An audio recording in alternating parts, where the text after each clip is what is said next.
Thank so you. We want to talk about aging gracefully and taking care of our elderly, because the truth is that at some point we're all going to grow old.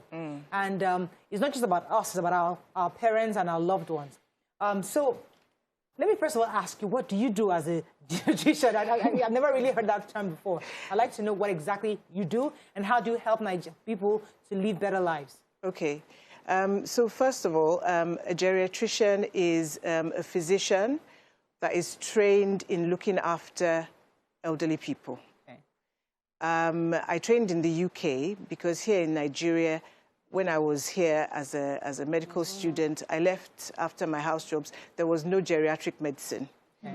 And the first time I actually heard of geriatric medicine was when I got to the UK in 1991. And I got there, and my first job was in geriatric medicine as a junior doctor, and I absolutely loved it. And the reason why it's so important to have geriatricians is because as people age, all of us, our bodies change. And, you know, physicians, you have different specialties in different physician specialties like cardiology that focus on the heart, you know, endocrinology, they focus on things like diabetes, thyroid problems. You have chest pulmonologists. We're all physicians. Yeah. The geriatricians deal with the peculiar problems of aging and the elderly. So there are two options to life, I always say. So I tell people there are two options to life. It's either you age or you die. So what you want to do is you want to age well. We're all aging. You know, so I'm 51, we're all getting older. And as you get older, things start to deteriorate. So aging actually starts at 30. So we're aging. You have aged. We're all aging. You haven't aged. You look, I mean, you look fantastic. So, you know, aging starts at 30. So up till that point, it's growth. You know, the body grows, the cells grow. By the time you get to 30, things now start to deteriorate. And there are two factors that, you know, that affect this. So it's either your genes and what you do to yourself. So your genes make up like 30% of how you age. The other 70% is made up by what you do. Right. There are people watching TV right now, and they want to know how we don't get to this point where they are needing this kind of help. So I want you to, let's reverse a bit on how do we age gracefully? How do we age in a healthy way so that we don't have to go through this? That even if my children travel abroad, I can be strong enough to take care of myself. I would like you to help us on those few steps. Okay. So I think when you get to a certain age, I'll say 30. Although many of us, I don't know, you all look so good, so I don't know how old you are. I'm 51. All at least 30. But you're all at least 30. So when you get to a certain age, the first thing you need to do is, for me, the number one remedy to aging is exercise, moving. Exercise, moving. I don't know how you ladies do it because you're here in the studio so early in the morning. I've watched a few of your shows. I also get up early. You get up early in the morning, you do your exercises, 30 minutes a day, at least. If you can get in your 10,000 steps, let's just say you do that in 30 minutes. Yes, try. You can start, yes. So, I mean, I have a patient now. He'd never exercised. He's 83. He'd never exercised. He came from Ekiti to see me. And he'd never done anything. And I said to him, I said, okay, so now we need to set 30 minutes. I said, 30 minutes, sir. So I was there when he did 10 minutes. Went for his first walk, 10 minutes. Got his grandchildren. I was like, Grandpa must walk maybe twice a day. He went again, 15 minutes. So, you know, they've got to start from somewhere. The first time, 5 minutes, he was panting. He couldn't do it.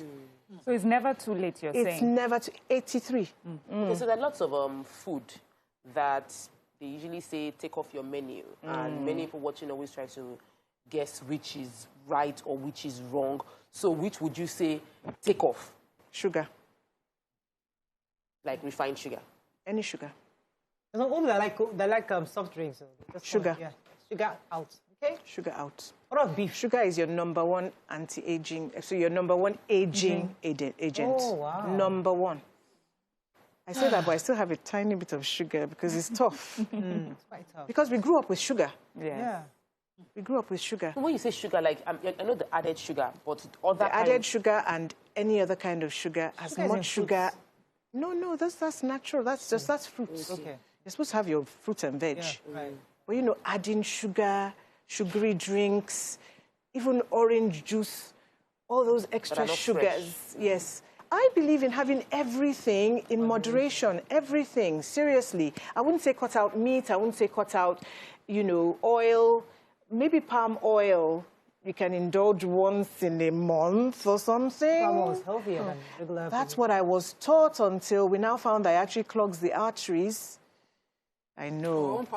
Okay, so I believe that when you get to a certain age, we should allow you a bit of an indulgence. I mean it, and I have seen, because I have seen lots of miserable elderly people. What would be the essential test for those who can't afford a specialist but would be going to the general hospitals? What should they be asking for? So the first, let me list it. So number one, ask them to check your blood pressure. Want to know your blood pressure? That's number one. If the blood pressure is high when they get there, it might be anxiety because they're saying, Ejo, can you check my blood pressure? Or is she me? Before you leave the center, can you check it again? So blood pressure, number one. Number two, if you've got the means, then really we should be doing the diabetes blood tests and the cholesterol blood tests. Okay. If you've got the means. And for anybody, it's not that expensive. At least once a year from 65, you should check that. This one I'm going to say because I've been asked this by some GPs recently. Thyroid function. Thyroid function. Now, that is an expensive blood test here in Nigeria. It's an expensive blood test anywhere in the world.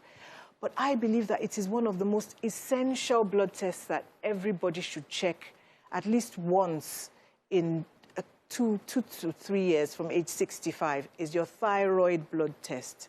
Because if that is defective and it is left unchecked, dementia is looming. So, you know, all that can't remember, wandering around, suddenly became aggressive, became paranoid, they're calling them witches and all of that. That is what the end game. Wow. And that is also, yes, if the thyroid's not working properly and it is left unchecked for 10 years, that's where you're heading. Wow.